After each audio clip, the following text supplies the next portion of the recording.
GT Holidays, South India's #1 travel brand. You know you are special when you're with GT Holidays.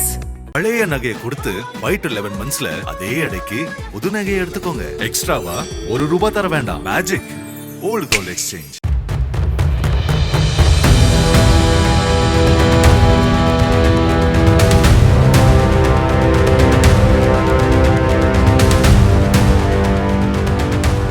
Karnataka மாநிலம் பெங்களூருவின் சித்தாபுரா பகுதி அருகே உள்ள சாலையில் தனியார் வங்கியின் ஏடிஎம் கிளை ஒன்று உள்ளது. இந்நிலையில் இந்த ஏடிஎம்மில் பணத்தை நிரப்புவதற்காக ஜேபி நகரில் உள்ள தனியார் வங்கியிலிருந்து சிஎம்எஸ் இன்ஃபோ சிஸ்டம்ஸ் எனும் நிறுவனத்தை சேர்ந்த வாகனம் ₹7.11 கோடி பணத்தை எடுத்துக்கொண்டு புறப்பட்டு சென்றது.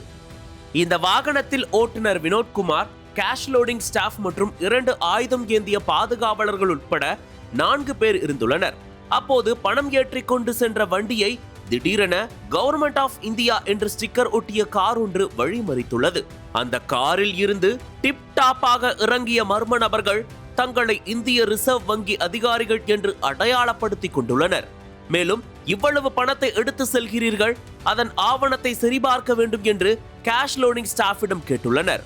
பின்னர் அடுத்த நொடியே துப்பாக்கி முனையில் பணம் ஏற்றி வந்த வாகனத்துடன் சேர்த்து அதில் இருந்த 4 அந்த கும்பல் கடத்தி இருக்கிறது. டேரி சர்க்கிள் மேம்பாலம் வரை வாகனத்தை ஓட்டி சென்ற அந்த கொள்ளை கும்பல் மதியம் 1:15 மணிக்கு மேம்பாலத்தில் ஓரமாக வண்டியை நிறுத்தியுள்ளனர். பின்னர் காரில் இருந்த ₹7.11 கோடி பணத்தை சிஎம்எஸ் வாகனத்தில் இருந்து தங்களது காருக்கு மாற்றியுள்ளனர். மேலும் அவர்களிடம் இருந்த 2 துப்பாக்கிகளை பிடுங்கிக் கொண்ட அந்த மர்ம கும்பல் வாகனத்தையும் அதில் இருந்த 4 மேம்பாலத்திலேயே விட்டுவிட்டு தப்பி சென்றிருக்கிறது. இந்த கொள்ளை சம்பவம் அனைத்தும் கிட்டத்தட்ட 1 மணி நேரத்திற்குள் நடந்து முடிந்திருக்கிறது. போகும்போது அந்த கும்பல் சிஎம்எஸ் பாதுகாவலர்களிடம் இருந்து பிடுங்கிய 2 துப்பாக்கிகளையும் சாலையோரம் வீசிவிட்டு சென்றிருக்கிறது. இதனைத் தொடர்ந்து சிஎம்எஸ் வாகனத்தின் ஓட்டுநர் காவல்துறையினருக்கு தகவலை கொடுத்திருக்கிறார். அதன் பேரில் உடனடியாக விரைந்து வந்த போலீசார் டேரி மேம்பாலத்தை தங்களது கட்டுப்பாட்டிற்குள் கொண்டு வந்து தீவிர விசாரணை நடத்தி வருகின்றனர்.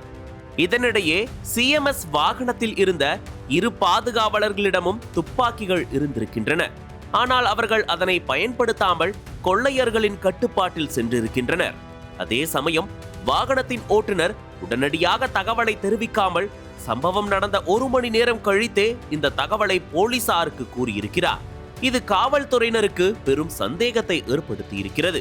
இதையடுத்து சிஎம்எஸ் வாகனத்தில் இருந்த 4 விசாரணை வளையத்திற்குள் கொண்டு வந்துள்ள போலீசார் கொள்ளையர்களை தீவிரமாக தேடி வருகின்றனர்.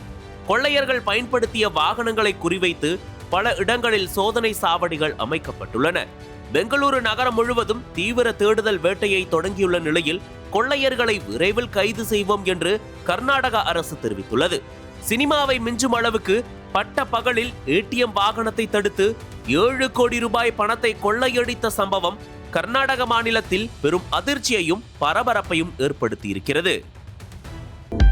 அனல் பறக்கும் செய்திகளை அப்டேட் செய்து கொள்ள நக்கீரன் களத்தை இப்பவே சப்ஸ்கிரைப் பண்ணுங்க.